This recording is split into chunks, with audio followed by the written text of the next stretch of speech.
그러므로 여호와께서 보시고 미워하셨으니 그 자녀가 그를 경노하게 한 까닭이로다.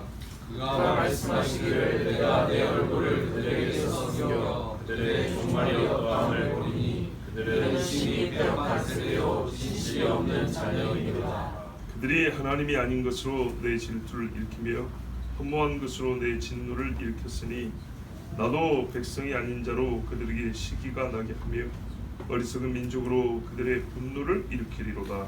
그러므로 내 분노의 불이 일어나서 소울의 깊은 곳까지 불사르며 땅과 그 솟아를 삼키며 산들의 터도 불타게 하는도다.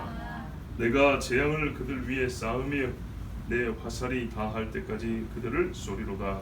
그들이 주님으로 쇠약하며 불같은 더위와 독한 질병에 삼켜질 것이라. 내가 들짐승의 이와 티끌의 긴 것의 복을 그들에게 보내리라. 밖으로는 칼에 안에서는 논란에 멸망하리니 젊은 남자도 처녀도 백발노인과 함께 점잖은 나이까지 그러하리라. 아멘.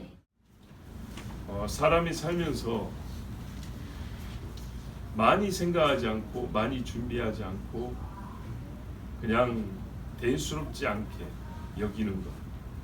왜 대수롭지 않게 여기냐면 변하지 않을 것이라고 생각하기 때문에 변화에 대처할 필요가 없고, 설마 하니 나에게 이런 일이 있어요.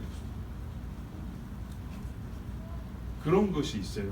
그게 뭐냐면 현재 안정, 평안, 뭔가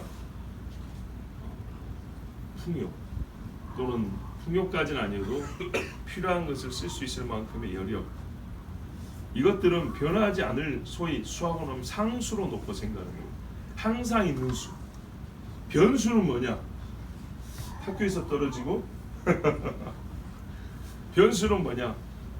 나중에 건강이 좀 안 좋아질 수 있고 오늘 당장 죽을 수 있다고 생각 안 하는 거죠.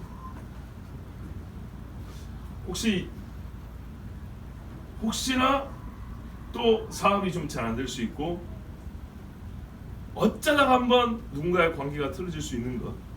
사실 이런 일이 뭐 매일같이 일어나지는 않아요. 그런데요, 예상하지 못할 때 오니까 문제죠. 예상하지 못한다는 건 뭐냐면 준비가 안 됐다는 얘기죠. 그렇죠? 준비가 안 됐어요. 상수로 생각하는 것, 변수라고 생각하는 것, 변하는 수라고 생각하는 것은 우리가 늘 준비도 어느 정도 하게 돼 있고 생각도 좀 하고 살고 변화의 가능성을 생각하면서 염두에 둔다 그러죠. 이렇게 하고 살아가는데 변하지 않을 거라고 혹은 변하지 않기를 바라서 그러지만 사실은 이 상수로 놓는 것들, 근데 이것들이 한번 흔들려 버리면 큰일 납니다. 예를 들면 집에 도둑이 될 수는 있어도 집이 땅속으로 깔아난다는 생각은 안 하시죠? 그죠? 집안이 견고하다는 건 상수로 놓고 시작한단 말이죠. 집안이 설마 이게 땅으로 훅 꺼잡고 들어가겠냐? 이건 생각 안 하고 창문 고쳐야 돼. 도둑 들어올 수 있어. 방충망 고쳐야 돼. 모기 들어와. 수도 고쳐야 돼. 물 새면 이거 큰일 나. 이런 거는 변수 정도로 생각하지만 혹시 이 아파트가 무너지겠냐? 그렇죠? 벼락이 설마 때려가지고 내 차가 박살이 나겠냐? 집이 땅으로 깔아앉겠냐? 이런 생각은 잘 안 하시죠. 자, 그런 것처럼 우리가 살면서 우리 개인에 있어서도요, 상수로 생각하는 것들이 있어요. 감정에 관한 문제도 그래요. 지금 평온하면 일단 이거는 전제로 놓고 무슨 다른 일을 생각하는데 그렇지 않습니다. 여러분 정말로 아무리 좋은 일이 오늘 중에 3가지, 4가지가 나에게 준비되어 있었어. 아침부터 저녁까지 하루 종안에 한 3가지 좋은 일이 생겼다 치더라도 전혀 예상하지 못했던 아주 불쾌한 일이 중간에 빡 쳐져버리면요, 그 좋은 것들 다 소용없어져 버리죠. 그렇듯이요, 그런다고 기쁠 때도 또 안 좋을지 모르니까 웃지 말아야지, 그런 말은 아닙니다. 웃을 때 웃어야 되지만 항상 생각을 하고 있어야 합니다. 그 말은 그 좋지 않은 일들은 대개 우리에게 불행한 일들이란 말이죠.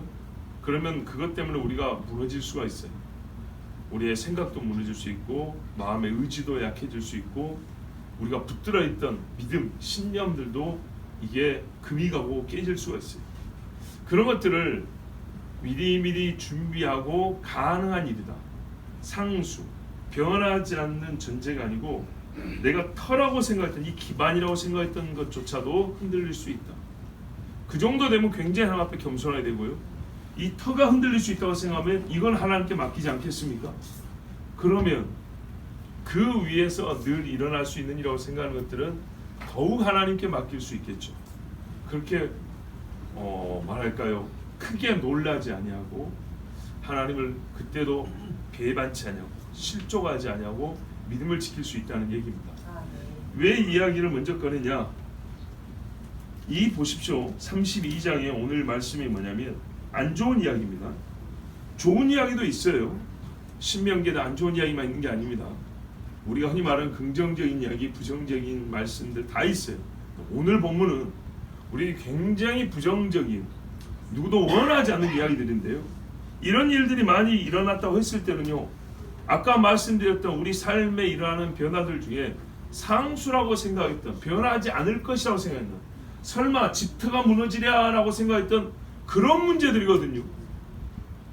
봐보세요 여러분. 우리가 오늘도 출근할 때 전쟁이 일어날 거 생각 안 하고 출근합니다.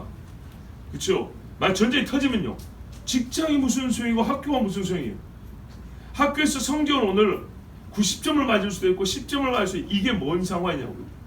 전쟁 터져가지고 학교가 폭격을 맞아서 없어져 버렸다. 선생님들이 다 죽어버렸다.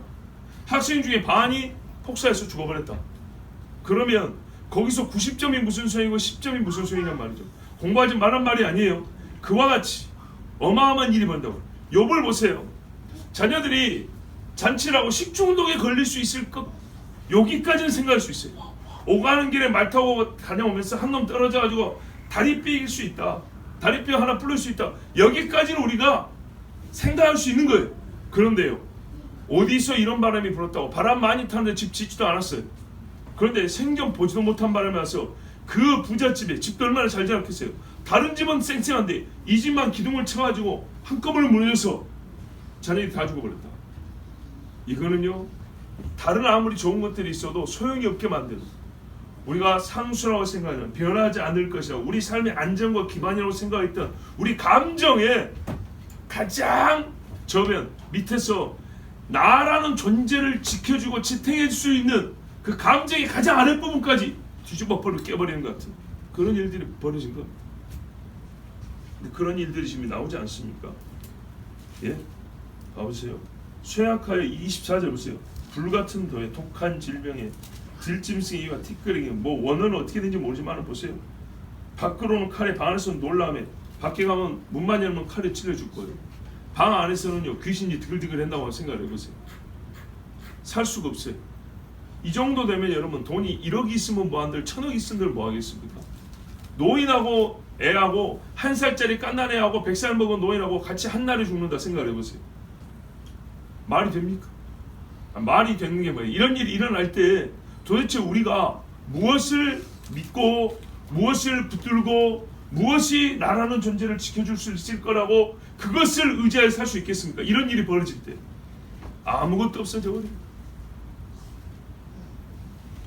재앙이 극렬해서 질병이 중하고, 코로나가 여러분 한 100년 지속된다 생각해보세요.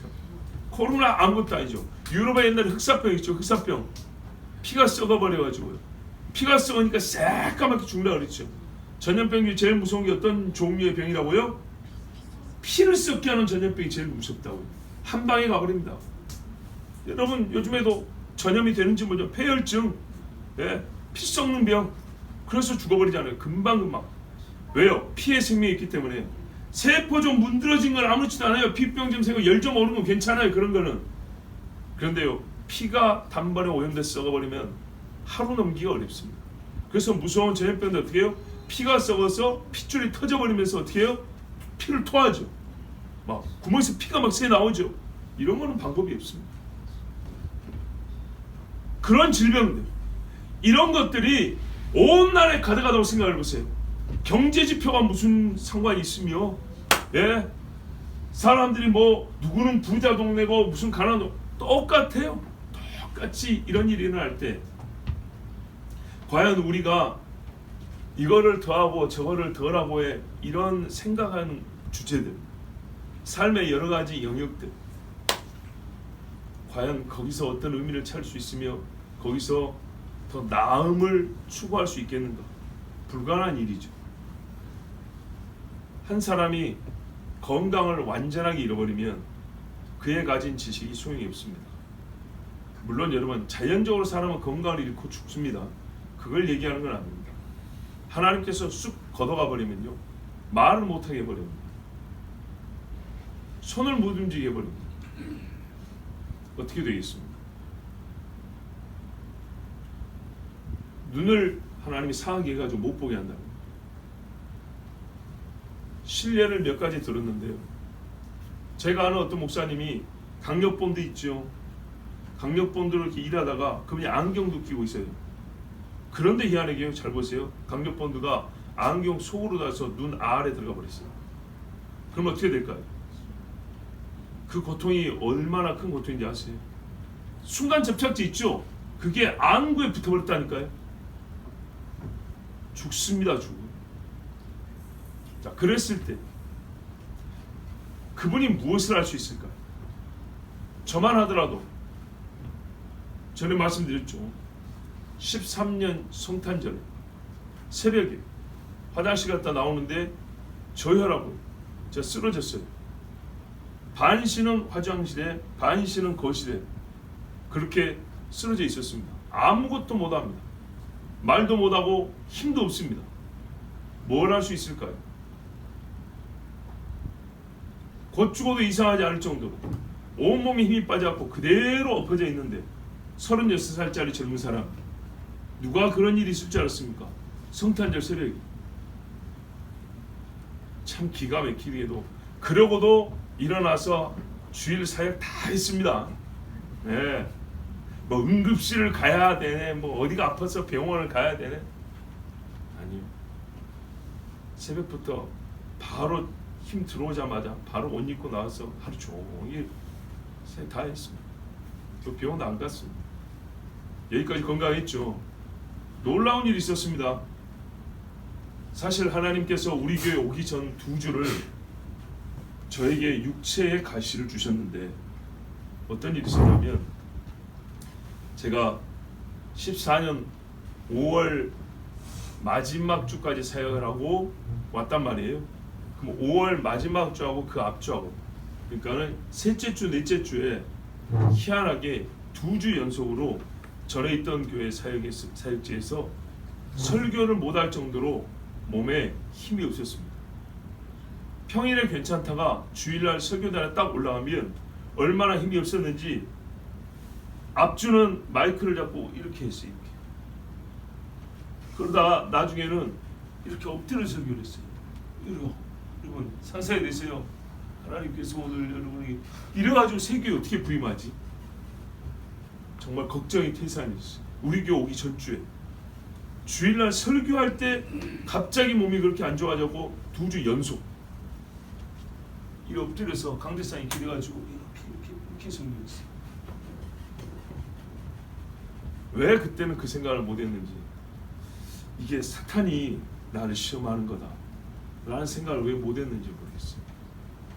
물론 기도는 열심히 했겠죠. 그래서 건강한 몸으로 왔는데 희한하게 유독 그날 그 2주 연속으로 나로 하여금 못 가게 하려고 하는 건지 어떻게 하려는 건지, 하여튼 강대상에 서 있을 수 없을 정도로 몸에 힘이 없어서 진짜 이 강대상을 의지해서 겨우 몸을 지탱하고 쓰러질 정도의 몸을 가지고 설교를 했는데, 그 끝나고 나서 하나님이 건강해 주셔서 무사하게 오게 해주셨어요.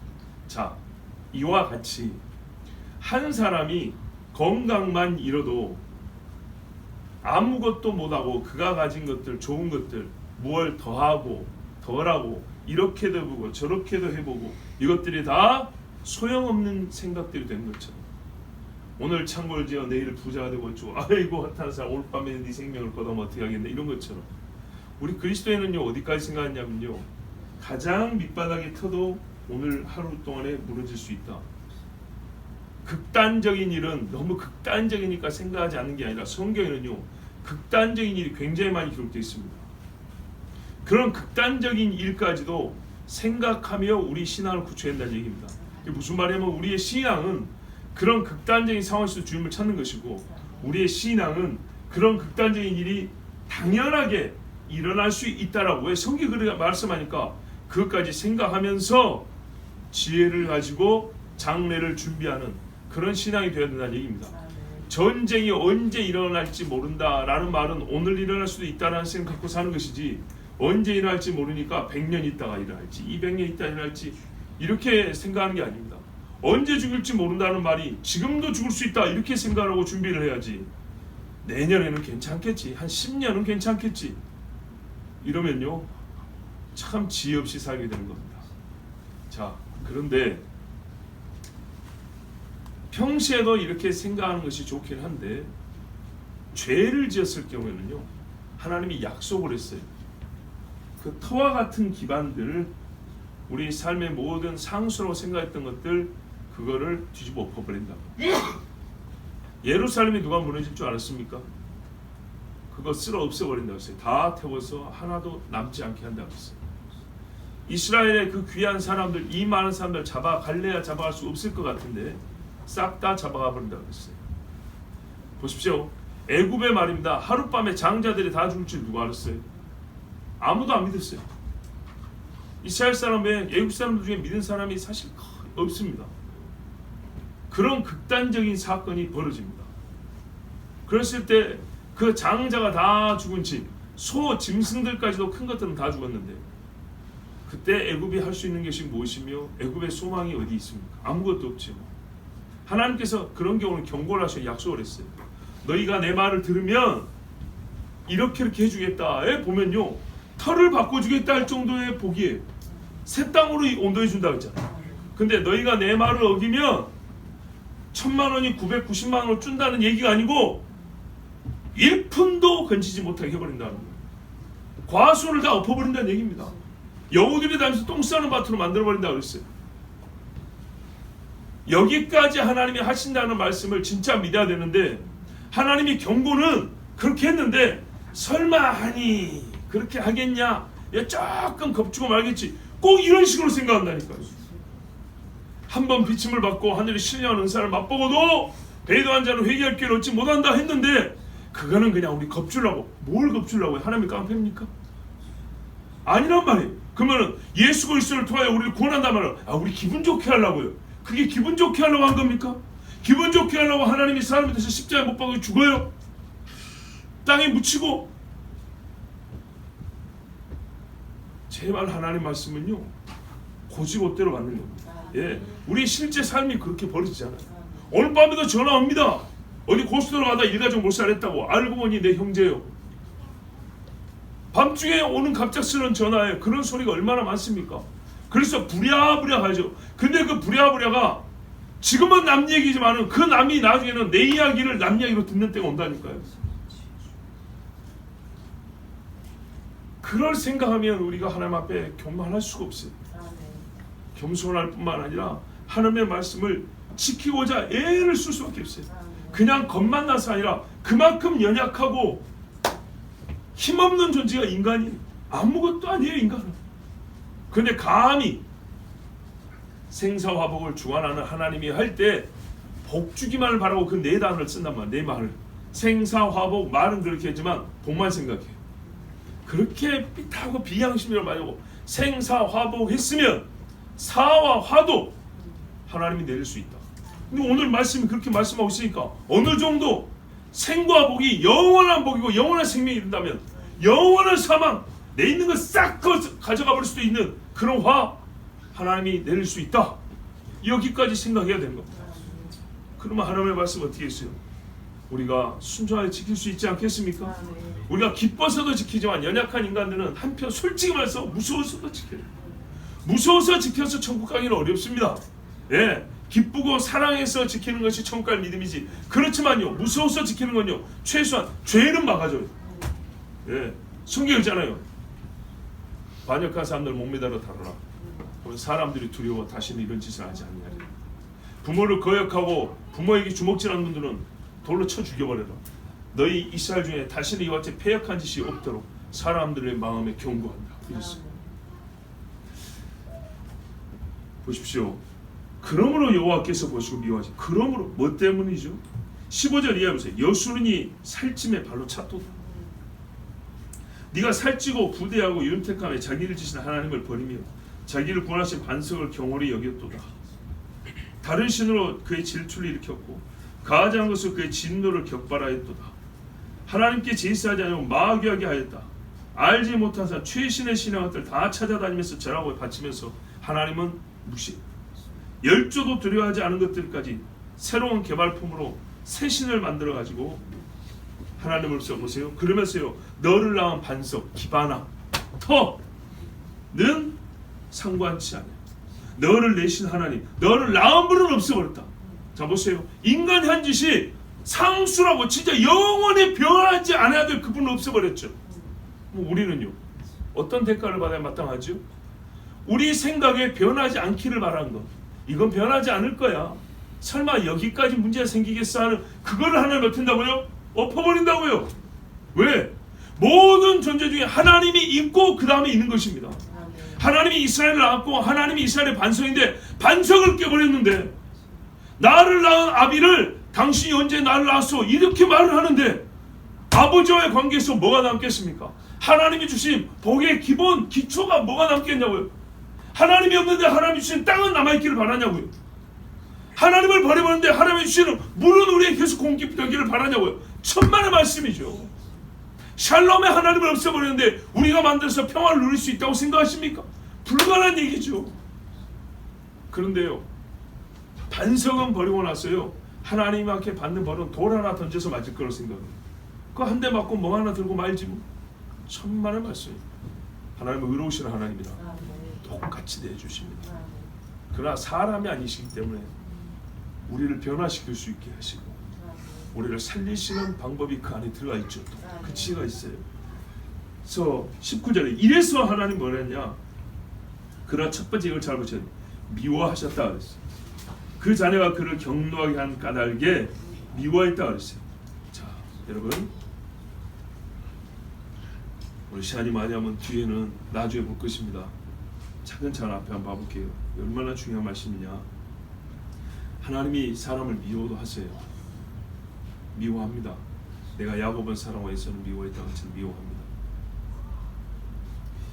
혐오한다고 돼 있어요.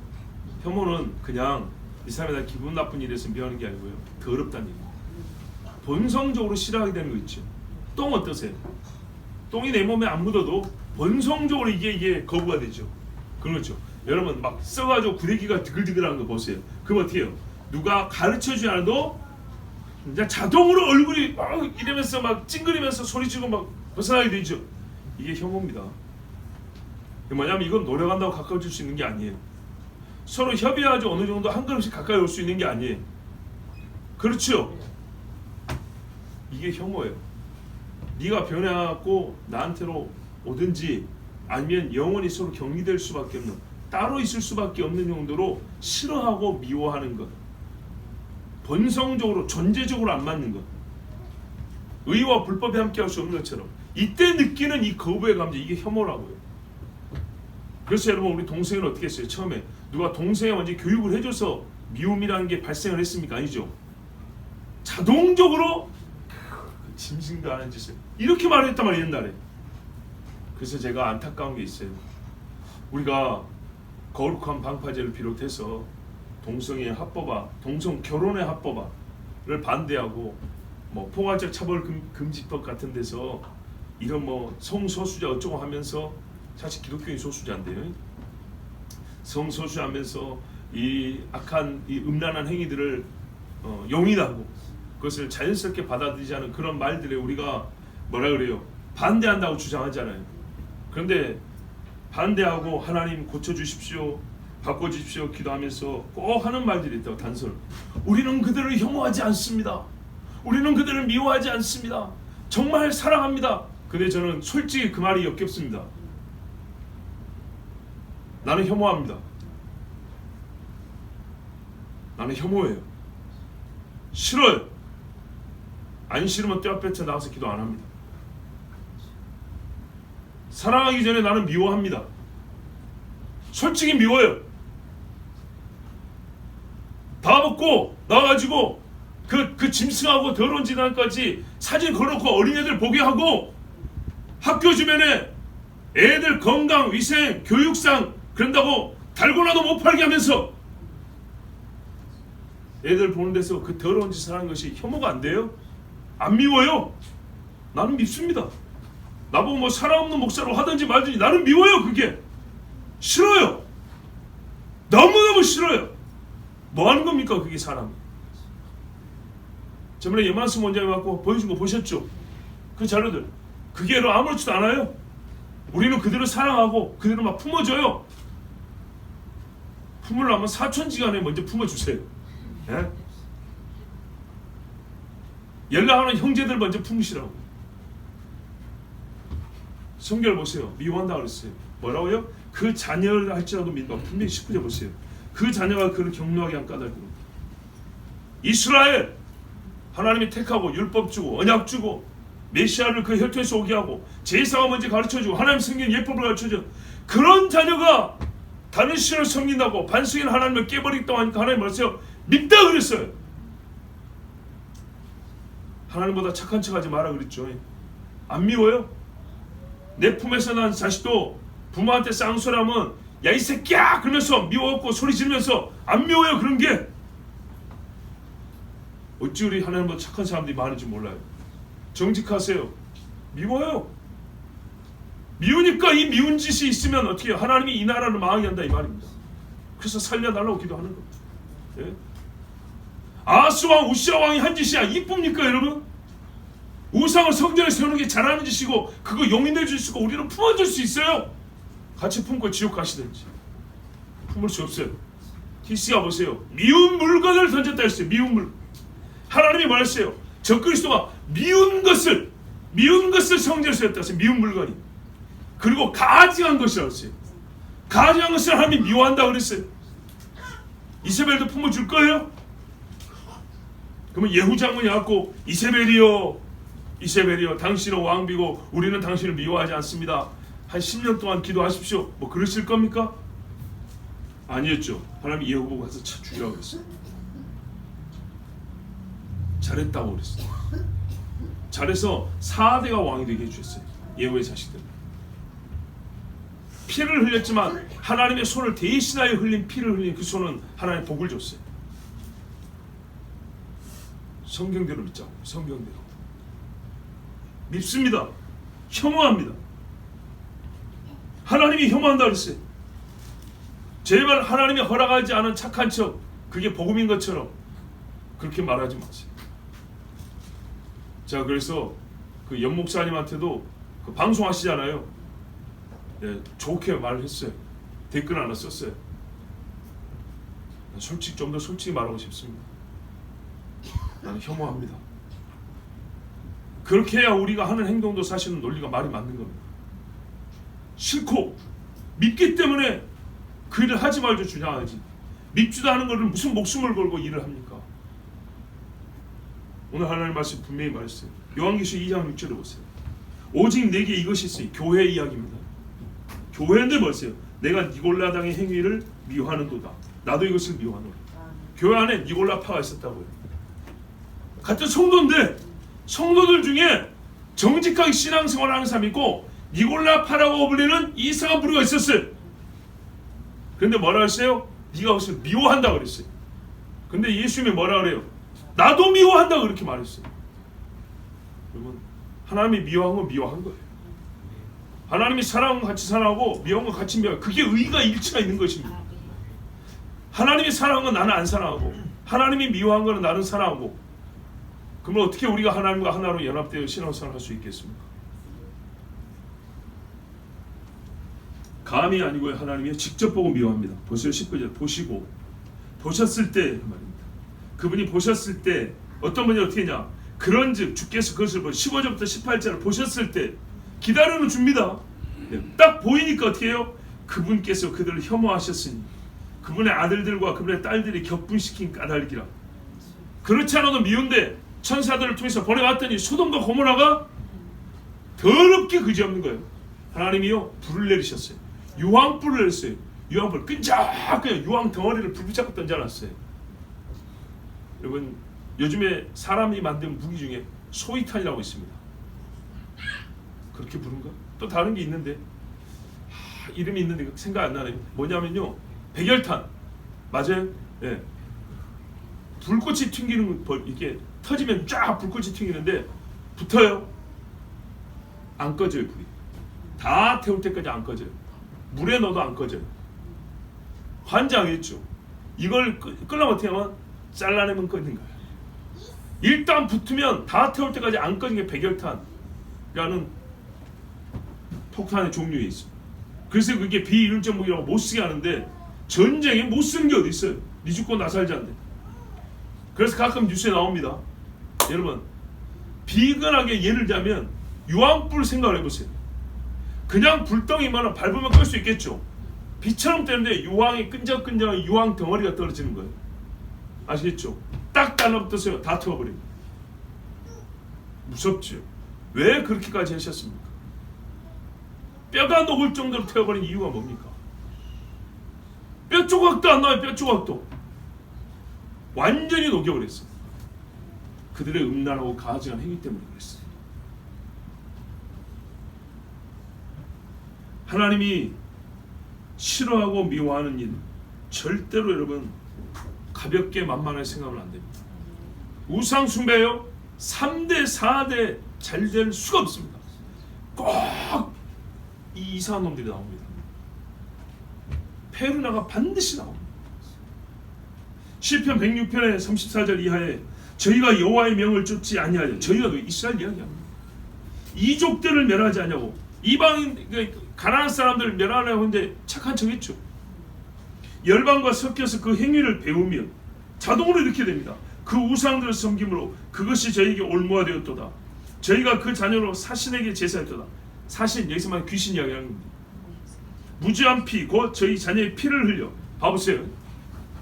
아니 저 사람들을 어떻게 다 죽입니까 하나님? 기본 사람들은 몰라서 약속을 했으니까 그렇죠. 자 저번에 맹약이 했죠. 약속을 하면 혈맹이라고 그랬죠. 그래서 여호수아가 그들을 살린다고 구원군을 보낸 겁니다. 이스라엘 병사가 죽더라도 약속했으니까 그런 겁니다. 근데 그 외에 나머지 가나안은 다 멸하지 못하고 섞여 살았다 했죠. 그 결과 어떻게 되냐? 하나님이 죽이라는 이유가 사실 여기에 있어요. 잘 봐보세요. 어떤 일이 벌어졌는가? 몰레에게 제사하고 그모스에게 제사하고 림몬에게 제사하고 바알에게 제사한 이 사람들을 살려주고 친구 삼았죠. 그 결과 어떻게 되냐? 우리 새끼들이요 그 제물로 피를 흘려 죽게 돼요. 어떻게 피를 흘립니까 했는데 말도 안 되게 내 새끼를 피 흘리라고 내주는 일을 한다니까요. 정신과 영혼을 사로잡혀 버리면 저들이 뺏어가는 게 아니고 내가 내 새끼를 죽이라고 내준다니까요. 제물로 바치라고. 그래서 죽이라고 했던 거예요. 이해가 되시죠? 무슨 말인지. 저 사람들 살려두면 저 사람들이 너희 잡아가다가 종시킨다, 잡아가서 너희를 제물로 바친다 정도 아니고 네가 네 새끼를 제물로 바치라고 내주게 될 것이다. 설마 아유 제가 어떻게 반드시 그렇게 된다. 그들이 섬기는 귀신의 그 영에 사로잡히게 될 것이고 그 영에 사로잡히면 네 자식을 네 손으로 피를 이 아이의 심장을 끌어서 태워서 제물로 바치라고 내줘야 될 것이다. 어리석은 자들아. 그래서 착한 척하지 말고 사람들을 죽이라고 내가 했던 것이다. 이게 윤리적인 문제 정도가 아니에요. 예?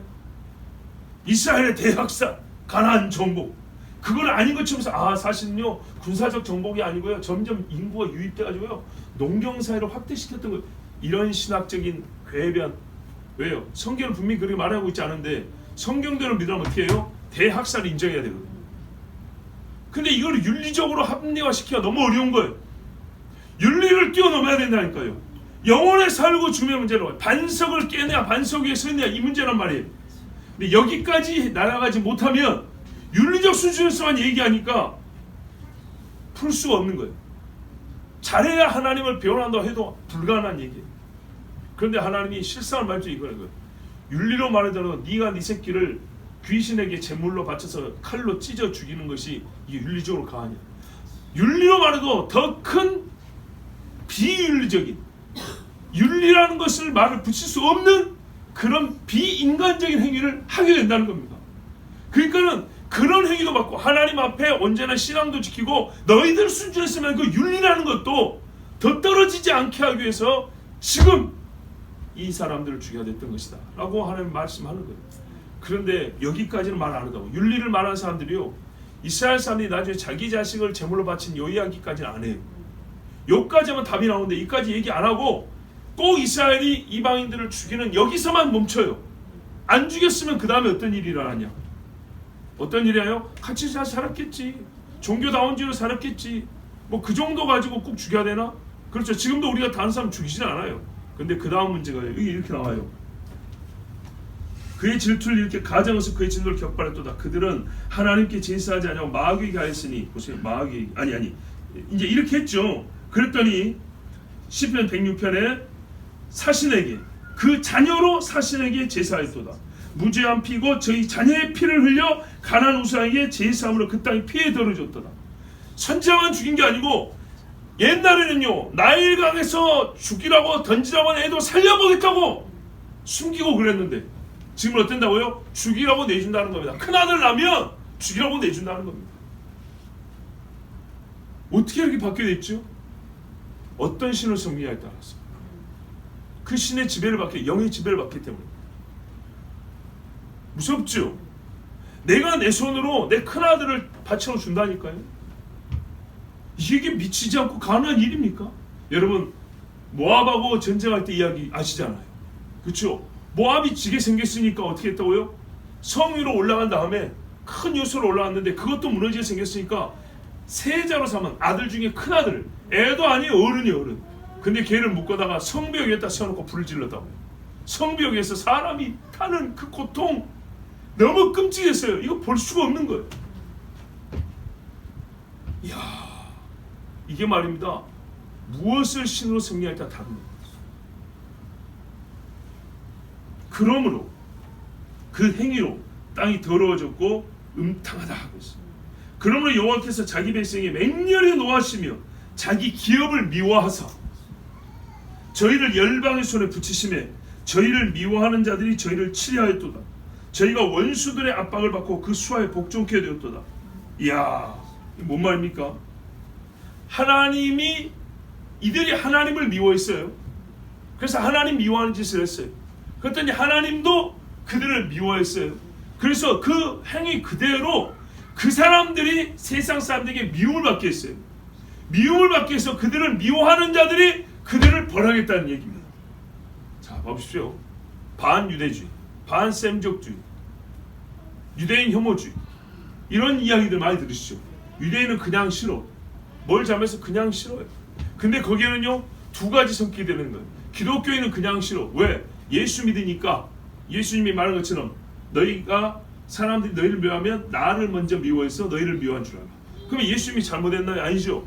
예수니까 싫은 거예요. 진리니까 미워한 거예요. 그것처럼 진리에 족속되니까 미운 게 있어요. 근데요 진리 하면서 악하게 사니까 더 미운 거예요. 상식도 안 통한 짓을 하니까 더 미운 거라고요. 유대인들도 마찬가지입니다. 하나님이 택한 사람들이기 때문에 마귀가 깊은 데서 본래 미워해요. 그런데요 이 사람들이 굉장히 또 계산적이고 이기적으로 많이 살았어요. 그러니까 또 미워해요. 이게 함께 있습니다. 공존해 있습니다. 이 경우는 어떤 경우입니까? 하나님이 미워하신 일하고 하나님을 미워하는 죄를 지었단 말이죠. 그래서 하나님이 그 행위 그대로 너희를 미워하게 만들 것이다. 그리고 너희를 미워하는 그들이 너희를 치려하게 할 것이다. 이게 하나님의 벌입니다. 그래서 지금까지 이스라엘이 살아온 역사를 보면 유독 다른 민족에 비해서 미움을 많이 받았습니다. 옛날에 말입니다. 중국이 한국을 많이 때리고 왔죠. 민족적으로 미워서 꼭 그런 건 아니에요. 예, 저 조선 놈들은 너무 미워 다 죽여버려야 돼. 그런 게 아니죠. 일본이 임진왜란도 일으켰어요. 왜? 조선 사람은 그냥 싫어, 그냥 미워서 그런가요? 아니죠. 정복의 꿈 때문에, 대륙 정복의 꿈 때문에 조선을 뭐라고 이렇게 지나가야 된다, 조선을 치고 지나가야 된다, 뭐 이런 정치적인 군사적인 이야기지 민족 자체가 밉고 싫다 이런 건 아니었어요. 그런데요, 유대 민족은 말입니다, 수천 년 동안 그냥 유대인이기 때문에 미움을 받고 있어요. 대표적인 이유가 두 가지입니다. 아까 말씀드린 대로 하나는 하나님의 선택받은 민족이기 때문에 마귀가 미워해요. 결국에는 이들 통해서 하나님의 구원이 일어나기 때문에 미워해요. 두 번째는요, 이들이 하나님을 미워하는 죄를 저질렀기 때문이에요. 유독 얼마나 많은 죄를 저질렀습니까? 잘 아시다시피 텔아비브 있죠. 여기가 성경 욥바입니다. 욥바. 모두장이 심어 있잖아요. 베드로가 가가지고 이방인에게 복음을 전했던 그게 뭐 욥바입니다. 그래서 우리가 텔아비브 공항인데 가서 욥바 거기 베드로가 머물렀던 집도 가봤잖아요. 한 동네입니다. 욥바인데 텔아비브로 이름을 바꾼 거예요. 그런데 여러분, 거기서 뭔 일이 있습니까? 세계 최대 동성애 축제가 있다고 그랬죠. 세계 최대 동성애 축제가 왜 텔아비브 시의 시 재정으로 이스라엘에서 있어야 됩니까? 이스라엘 수도, 현재 텔아비브 수도 아닙니까? 왜 거기서 있어야 합니까? 누군가는 제 설교를 듣고 요할지 모르지만 괜찮아요. 우리가 성경대로 보자고요. 새벽에 잠깐 말씀드렸는데 작년에 이스라엘이 하마스 공격에 들어왔습니다. 굉장히 잔인한 거 전쟁 범죄입니다. 그걸 잘했다는 거 아닌데 우리가 왜 이런 일이 일어나는가 생각해보죠. 성경이 뭐랬어요? 너희가 내 말을 지키고 나를 온전히 경배하면 사방에 내가 불병을 써서 지켜준다 그랬어요.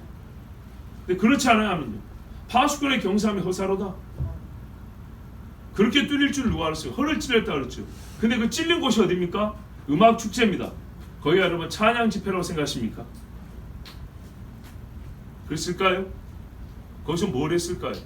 무슨 노래를 불렀을까요? 그러면 시기적으로 그때가 언제입니까? 가을 절기 시즌입니다. 거룩한 무리들은 나팔절과 속절과 초막절을 지키는 그 시즌입니다. 그런데 이름은 이스라엘이지만 그들은 광야에 텐트를 쳐놓고 초막절을 지키고 하나님을 찬양한 것이 아니에요. 그때요, 경건한 이스라엘 사람들 중에는요, 진짜 사람 없는 걸 찬양하면서 찬양한 사람들이 얼마나 많은지 몰라요. 여러분, 이스라엘 찬양 방송을 한번 찾아봐 보세요. 예수 믿는 메시아닉 주들이 말이죠, 정말 성에서도 광야에서도 집에서도 옥상에서도 그 사람들도 우리처럼 코로나 때 여기저기 찾아다니면서 그 광야 얼마나 좋습니까? 찬양에서 전세적으로 많은 사람에게 믿음을 지키고 기도하자고 했던 그런 사람도 있습니다. 그런데요, 정신없이 어떤 이는 광야에서 자기의 영성을 연마하고 하나님 앞에 찬양하는 사람이 있는가 합니다. 국제적인 노래, 음악, 축제를 열어가지고 수많은 사람들이 거기 모여서 무엇을 했겠습니까? 그 시즌은 가을 절기 시즌입니다. 하나님을 기억해야 되고 주님 앞에 나와 자기를 정결해야 되는 그때에 하나님이 미워하는 짓을 한 거예요. 그것만이 다가 아니고요, 그것이 제일 악한 짓이라고 말하는 거 아닙니다. 그와 같은 이스라엘, 하나님이요, 자기 자녀라도 미워하셔서 벌을 내린다 했어요. 그렇게 보면 지금 얼마나 큰 대가를 치렀는지 보세요. 그러나 하나님 하나서 어때요? 버리려고 그런 건 아니죠. 아직. 그래서 깨우치기 위하여 그런 기회를 주시고 또 지금 지켜주시기도 하고. 그러니까 우리가 하나님과 이스라엘 관계 안에는 항상 이게 이제 뭐랄까요, 조화롭게 돼 있어요. 그래서 너무 한쪽으로만 보면 안 돼요. 우리 신앙도 마찬가지예요. 우리가 죄를 지었기 때문에 하나님은 분명히 거기에 상응하는 대가로 벌을 줍니다. 근데 그 가운데서도 하나님 어떻게 해요? 깨닫고 돌아오기를 기다리시죠. 지금 이 벌받는 요일이 반복되지 않기를 원하시죠. 지혜로운 자는 그것을 빨리 캐치하고 빨리 돌아오는 사람입니다. 다윗처럼 말이죠. 다윗도 한때 어리석을 때가 있었습니다. 다윗의 인생 중에 제일 어리석은 때가 언제냐? 밧세바와 우리아 범죄하고 근 1년 동안 입 다물고 있을 때 제일 어리석었어요. 뭐랍니까? 진액이 마르고 뼈가 썩어간다고 했어요. 압박한 것 같다고, 프레스기로 몸을 눌러서 나를 쥐어 짜는 것 같다고 했어요. 어떻게 그렇게 어리석게 살았을까요? 최고로 지혜로운 사람, 정말 하나님밖에 모르는 그 사람이 왜 그랬을까? 누구라도 다 볼 수 있습니다. 하나님 앞에 입을 다물고 있는 것, 이게요, 공기 안 통하게 막아놓는 것부터 습기를 넣는 다음에 바람이 안 통하면 썩어버리겠죠. 그렇게 사람 심령 썩게 하는 겁니다. 근데 나단이 와가지고 구멍을 빵 뚫었어요. 기도를 빵 뚫어줬어요. 근데 지혜로워서 어떻게 했어요? 대번에 숨 쉴 수 있는 길을 찾았어요. 하나님 앞에 엎드렸어요. 그 나라가 어떻게 되는지 보십시오. 설마 자식이 아버지를 반역하고 첩대를 가늠하고 자기 신복들을 죽이고 그럴 줄 알았습니까? 그걸 안 막아줬으면요, 다윗은 죽습니다. 다윗이 없어져 버립니다. 하나님이 미워하는 짓을 하면 자녀를 할지라도 하나님 어떻게 해요? 미워한다 그랬어요. 그때 하나님은 다윗을 사정없이 때리셨어요. 그래 안 했으면 어떻게 됐을까요?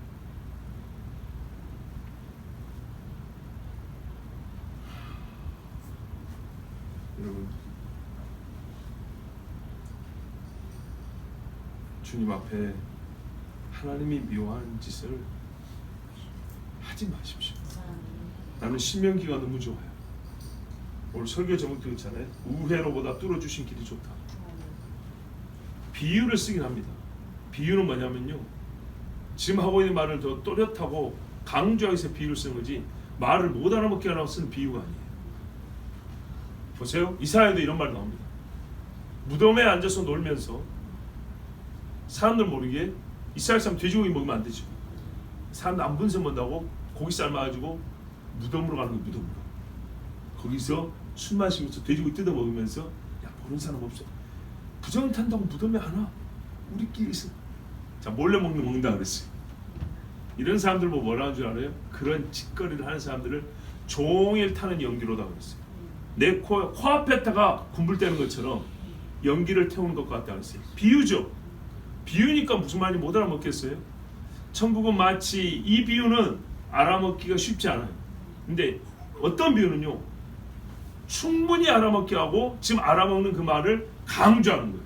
하나님께 어떻게 해요? 불쾌함을 준다는 얘기죠. 그렇죠? 하나님께 화가 나게 한다는 거죠. 근데 어느 정도로 화가 나게 돼요? 사람 코앞에다 불을 뗀다니까요. 연기 다 들어가라고. 비유지만은 그 행위가 얼마나 악하고 하나님이 미워한지를 이렇게 잘 보여줄 수가 없어요. 신명기에 비유가 있어요. 그런데요, 뜻을 모호하게 하는 비유가 아니고요, 확실한 뜻을 더 우리에게 각인 찍어서 그냥 눌러주는 그런 비유들.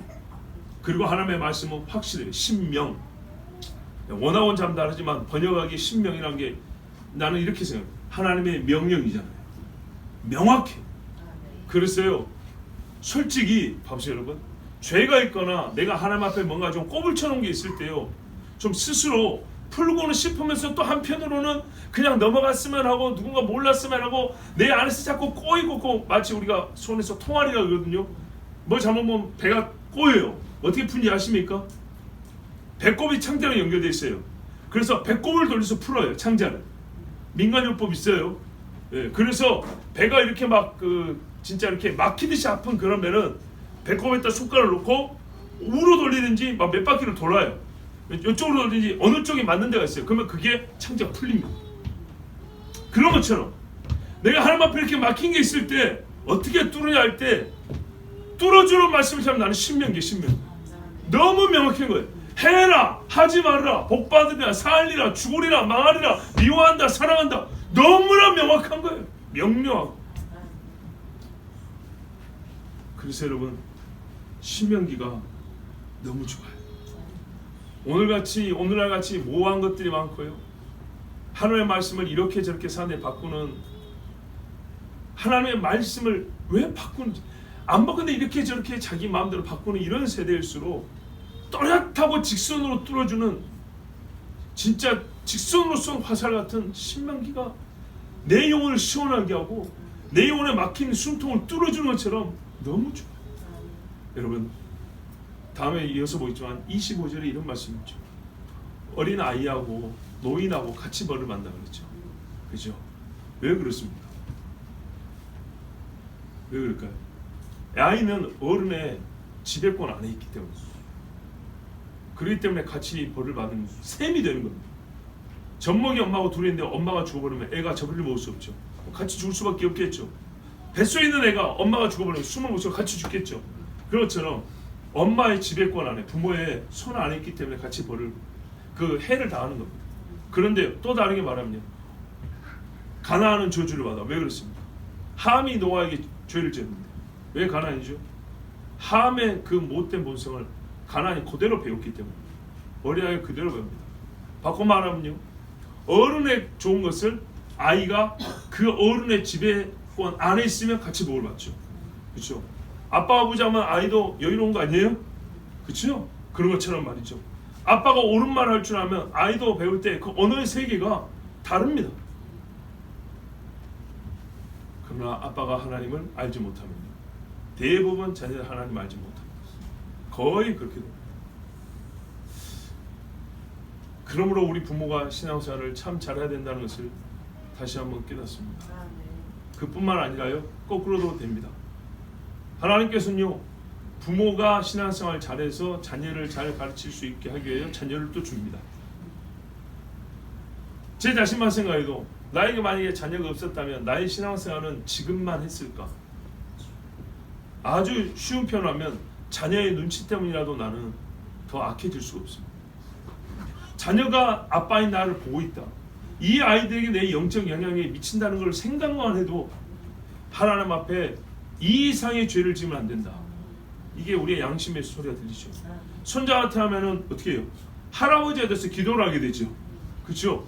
할머니가 되면요, 안고 찬송을 부르게 되죠. 자, 혼자 있을 때 했습니까? 잘 안 했죠. 근데 애가 하나 있으니까 하게 되죠. 얼마나 감사한지요. 아이로 말미암아 어른들이 신앙을 더 잘할 신앙생활을 더 잘하게 되고, 또 이렇게 해서 순환해서 아이가 그 안에서 잘 자라게 됩니다. 자, 그러므로 여러분, 하나님이 미워하는 자녀가 되지 않기 위하여 나 자신의 신앙생활을 잘 하시되, 설마 이 기반이 무너지겠냐 이런 생각하지 마시고, 하나님을 미워하는 행위를 하는 것은 반석이신 하나님을 깨버린 것과 똑같은 짓을 했으니 거기에 맞는 보응을 받게 됩니다. 그런데 우리는 생각하기를 보응은 그와 같지 않을 것이라고 착각하면 큰 오산이라고 합니다. 정확히 한 만큼, 하나님께 한 만큼 받습니다. 그것이 나만이 아니요, 우리 자녀에게도 그대로 미친다는 것, 똑같이 미친다는 것, 그걸 생각하시고 알아들을 수 있는 귀를 가지신 분들은 오늘 이 말씀을 잘 들으시기 바랍니다. 내가 변하지 않을 것이라고 생각하는 것이 하나님이 변하고 흔들기 제일 쉬운 것들입니다. 왜요? 그것만 흔들면 나머지 거는 다 자동으로 흔들게 돼 있으니까. 마찬가지로 세상에서 제일 믿기 힘든 거지만은 하나님 한 분만 믿으면 나머지 빛들의 아버지로부터 모든 좋은 것들이 옵니다.